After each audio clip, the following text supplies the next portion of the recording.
حضرت عمر فاروق رضی اللہ تعالیٰ عنہ خادم سے کہنے لگے بوڑھی سے پوچھو. تو پوچھا اماں السلام علیکم. وعلیکم السلام. اماں کیا بات ہے؟ تو اماں کہنے لگی جاؤ دوڑو، تمہیں کیوں بتاؤں، دیہات کی سیدھی سادی بی بی، جاؤ بھاگ جاؤ. کہا نہیں اماں مہربانی کرو اندر تو آنے دو. بڑی منت کے بعد اماں مانی. عمر فاروق عام آدمی نہیں جس سے دنیا کامتی ہے.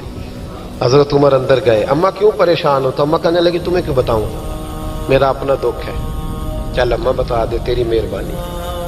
اماں کہنے لگی میں ایک بیوہ ہوں، بے اولاد ہوں، کوئی میرا سہارا نہیں. مجھے عمر فاروق سے بڑی شکایت ہے.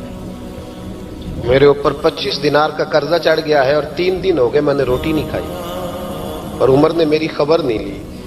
حضرت عمر کو پتہ چل گیا لوارث ہے، اس کا کوئی 2 4 10 ہزار ووٹ کوئی نہیں. ایک کو میکے سے 6 مربے نہیں لے کے آئی، ایک اکیلی تنے تنہا.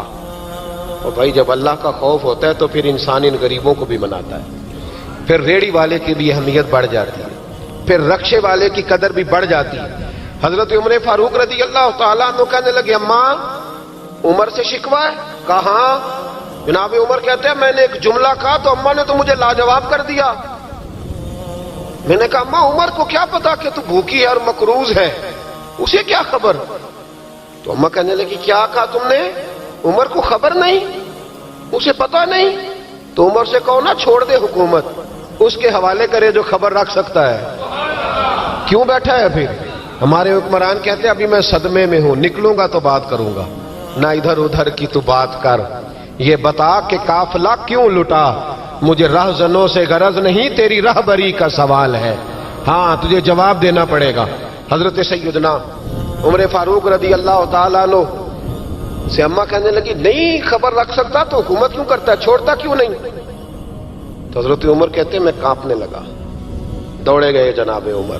میں نے کہا اس اماں کا 6000 ووٹ نہیں کہ اس کی قدر کی جائے. یہ اماں کوئی بہت آکسفورڈ یونیورسٹی کی ڈگری ہولڈر نہیں کہ اس کی بات مانی جائے. ایک لاوارث اور بیوہ بی بی. عمر دوڑے گئے، گھر سے اناج کا تھیلا کندھے پہ رکھا، 25 دینار بھی لیے، پکا پکایا کھانا بھی لیا. خادم کہنے لگا حضور مجھے دے دے میں اٹھا لیتا ہوں. تو حضرت عمر فرمانے لگے چل وعدہ کر قیامت کے دن بھی میرا بوجھ اٹھائے گا. کہنے لگا جی نہیں وہاں نہیں اٹھا سکتا. فرمایا پھر آج بھی نہ اٹھا، مجھے ہی اٹھانے دے، یہ میرا بوجھ ہے تو مجھے ہی. اماں کے سامنے 25 دینار بھی رکھے. پھر اماں کو حضرت فاروق اعظم نے 2 مہینے کا راشن بھی دیا، پھر پکا پکایا کھانا بھی دیا. معمولی آدمی کی بات نہیں کر رہا، 24 لاکھ مربع میل کا حکمران. حضرت عمر مدینے میں بیٹھ کے کبھی للکار دیں تو کیسر و کسریٰ کی ٹانگیں کانپیں. جناب عمر فاروق رضی اللہ کھانا کھلا کے اماں چارپائی پہ تھی تو عمر نیچے بیٹھ گئے. کہنے لگے اماں چل عمر کو معاف کر دے، چل چل جانے دے، کوئی عرض نہیں، بیچارے کو پتہ نہیں چلا. تو اماں کہنے لگی تو نے پھر عمر کا ذکر چھیڑ دیا. بیٹے میرے گھاؤ بڑے گہرے ہیں، میرے زخم بڑے سخت ہیں، کلیجہ پھٹے تو تجھے دکھاؤں کتنی تکلیف میں ہوں. میں تو پکا ہوا پھل ہوں، کسی وقت بھی دنیا سے چلی جاؤں گی. میں نے عمر کو معاف نہیں کرنا. جب میں قبر میں جاؤں گی نا، نبی کریم علیہ السلام آئیں گے تو میں عمر کی شکایت کروں گی. میں کہوں گی حضور اس سے پوچھئے یا رسول اللہ بیوہ اور بوڑھی کا خیال ہی نہیں کیا. تو آپ کے غلام کہتے ہیں میں نے عمر کو کبھی اتنا روتے نہیں دیکھا جتنا آج روئے. کہنے لگے اماں عمر کو میں جانتا ہوں وہ کمزور ہے، یہ شکایت نہ لگانا، وہ کمزور ہے، مقابلہ نہیں کر سکے گا، یہ شکایت نہ لگانا، چل معاف کر دے. تو اماں کہنے لگی اچھا تو مجھے کچھ اچھا لگتا ہے، جا تیری خاطر عمر کو معاف کیا، تو پیارا لگا ہے، جا معاف کیا، تیری خاطر معاف کیا، تیری خاطر عمر کو معاف کیا. حضرت عمر فاروق کہنے لگے مجھے لکھ کے دو. کون اتنے جتن کرتا ہے؟ کون؟ کسی سے کہنا جا اپنی اماں کو منا لے، تو کہتے ہیں نہیں میری غلطی کوئی نہیں تو مناؤں کس بات پہ؟ ہمیں تو 20 دلیلیں آتی ہیں. جا ابا کے پیر پکڑ لے. پتہ ہے نبی پاک علیہ السلام نے فرمایا جس کا باپ راضی ہوگا اسی کا اللہ راضی ہوگا، اور جس کا باپ ناراض ہوگا وہ سارا دن وظیفے پڑھے، اس کا اللہ راضی. یہ ابو داؤد شریف کی حدیث ہے. نا جی بڑی مہربانی پیسے نہ لائیے گا. اب بات سنیں، وہ بھی میں سمیٹنے کی طرف آ رہا ہوں، ختم کر رہا ہوں، آپ میری بات پہ توجہ رکھیں. عزیز بھائی، نبی کریم صلی اللہ تعالی علیہ وسلم نے جو اپنے غلاموں کی تربیت کی تو حضرت عمر فاروق کہنے لگے لکھ کے دو.